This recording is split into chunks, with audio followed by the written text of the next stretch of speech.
আমি শ্বশুর বাড়ি যাচ্ছি, হঠাৎ আমার বউ মিঠু রেগে গিয়ে বলল, খালি হাতে কেউ শ্বশুর বাড়ি যায় আমার জীবনে দেখি নাই। আমারও তাই মনে হলো, খালি হাতে শ্বশুর বাড়ি যাওয়া ঠিক হবে না, কিছু তো নেওয়া দরকার, কিন্তু কি নেওয়া যায় ভাবতে ভাবতেই চোখে পড়লো রাস্তার পাশে এক ব্যক্তি বিক্রি করার জন্য বড় সাইজের 2টা কাঁঠাল নিয়ে বসে আছে।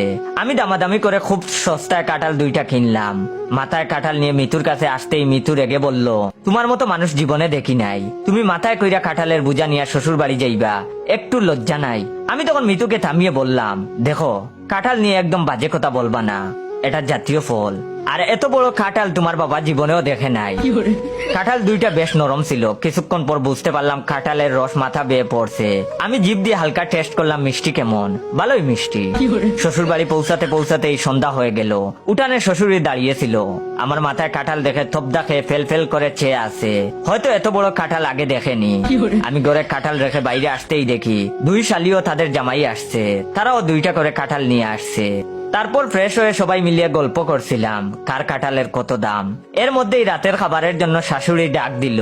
3 ভাইরা ভাই খেতে বসতেই শাশুড়ি নিজ মায়ের মতো মমতা ভরা কণ্ঠে বলল, এত কষ্ট করে কাঁঠাল আনছো, নাও খাও, বলেই 1 বাটি করে কাঁঠাল আমাদের সামনে দিল। আমরা কাঁঠাল খেতে শুরু করলাম। আমাদের খাওয়া শেষ হতে না হতেই আরেক বাটি করে কাঁঠাল দিয়ে শাশুড়ি বলল, অন্য আরেকটা কাঁঠালের আরেক বাটি আলাদা করে দিলাম, যাতে স্বাদটা বুঝতে পারো। আমি 2টা কাঁঠাল নিয়েছি, তাই সকলকে নিজ নিজ কাঁঠালের 2 বাটি করে কাঁঠাল দিছে।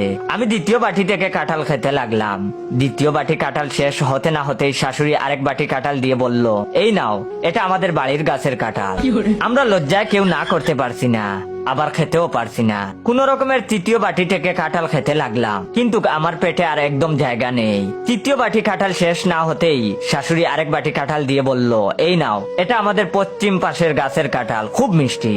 আমরা 3 ভাইরা ভাই একে অন্যের মুখের দিকে তাকাতাকি করলাম, ইচ্ছে করছে কাঁঠালের ভেতর ঢুকে যায়। এদিকে আমার পেটের অবস্থাও কাঁঠালের মতো গুল হয়ে গেছে। কত ইচ্ছে ছিল শ্বশুর বাড়ি এসে পোলাও কুরমা খাবো, তার হলো না। হঠাৎ করে আমার পেট মুচড় দিয়ে উঠলো।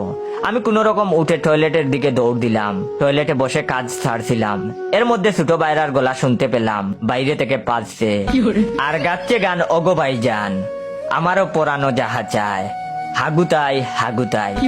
একটু পরেই মেজো বাইরার গলা শুনতে পেলাম, খুলেন খুলেন দ্বার, বন্ধ করে রাইখেন না আর, বাহিরে আমরা দাঁড়িয়ে, আপনি কি বুঝেন না এ জ্বালা, কেমনে আছি খাড়ায়।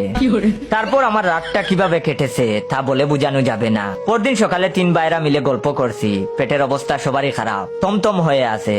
শাশুড়ি সকালের জন্য চা নিয়ে এসেছে, প্লেটে করে নিয়ে এসেছে কাঁঠালের বিচি ভাজা। আমাদের সামনে প্লেট রেখে বলল, খালি পেটে চা খাওয়া ঠিক না, কাঁঠালের বিচি ভাজা খেও, তারপর সবাই চা খাও। এসব শুনে আগে আমার শরীরটা জ্বলে যাচ্ছে, দাঁত কিটকিট করে বসে রইলাম। কেউ কিছু খেলাম না, শুধু ছোট ভাইরা চা দিয়ে 2টা কাঁঠালের বিচি খেলো। একটু পর সকালের নাস্তার জন্য 3 ভাইরা বসে আছি, সবাই বয়ে আছি, আবার না কাঁঠাল নিয়ে আসে। কাঁঠাল দেয়নি ঠিকই, তবে যা দিছে কি আর বলবো। বুনা খিচুড়ি রান্না করেছে কাঁঠালের বিচি দিয়ে, সাথে কাঁঠালের বিচি দিয়ে ভর্তা করা হয়েছে। আমরা একজন আরেকজনের মুখের দিকে চেয়ে আছি, কি আর করব, উপায় না পেয়ে জীবন বাঁচানোর জন্য কোন রকম একটু খেলাম। নাস্তা করার পর 3 জনেই মন খারাপ করে বসে আছি। শ্বশুর বাড়ি এসে এসব খাবার খেতে হচ্ছে। 2 ভাইরা আমার প্রতি বেশ রেগে আছে। আমি হলাম সবার সিনিয়র, আমি সবার বড় হয়েও মুখ বুজে কেন চুপ করে বসে আছি। আমি তখন তাদেরকে সান্ত্বনা দিয়ে বললাম, দুপুরের খাবার পর্যন্ত অপেক্ষা করতে, তারপর কোন সিদ্ধান্ত নিব। দুপুরে প্লেটে ভাত নিয়ে বসে আছি, এমন সময় শাশুড়ি গুমরা মুখ করে বলল, মুরগ কাটতে গিয়ে হাত ফসকে ছুটে গেছে, কাঁঠালের বিচি দিয়ে ডাল রান্না করছি, কষ্ট করে খেয়ে নাও। শাশুড়ি মায়ের মতো, তাই আর আমি কিছু বললাম না, কোন রকম খেয়ে উঠলাম। 2 ভাইরা আমার উপর বেশ রেগে আছে। বিকালে কাঁঠাল বাগান দিয়ে 3 জন হাঁটতেছিলাম, আর কি করা যায় তাই নিয়ে ভাবতেছিলাম। তারপর সন্ধ্যার একটু আগে শ্বশুর, শাশুড়ি, শালি 3 ভাইরা সবাই মিলে গল্প করছি। হঠাৎ করে শ্বশুর বলল, তোমাদের 3 জামাইয়ের মধ্যে একটা প্রতিযোগিতা হোক। এই প্রতিযোগিতা একটু ভিন্ন নিয়মে হবে। এখান থেকে 3 জন দৌড় দিবে, যে পেছনে পড়বে তাকে একলা একটা কাঁঠাল খেতে হবে। শ্বশুরের কাছ থেকে এমন প্রতিযোগিতার কথা শুনে আমার চোখ দিয়ে জল বের হবার উপক্রম। তখন আমি 2 ভাইরার মুখের দিকে চেয়ে দেখি, তাদেরও একই অবস্থা।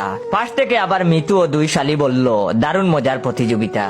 আমি তখন মনে মনে বললাম, হায় রে হারামজাদির দল, সবাই মিলে এইভাবে কাঁঠাল খাওয়ানোর প্ল্যান করছো, কি আর করব। আমি তখন কোনো উপায় না পেয়ে দৌড় প্রতিযোগিতায় অংশ নিলাম। আমরা 3 জন লাইনে দাঁড়ালাম। পেছন থেকে শ্বশুর হাতে তালি দেওয়ার সাথে সাথে দিলাম দৌড়। এক দৌড়ে বাড়ি চলে আসছি। এরপর বহু বছর কেটে গেছে, কাঁঠালের সিজনে আর কোনোদিন শ্বশুর বাড়ি যাইনি।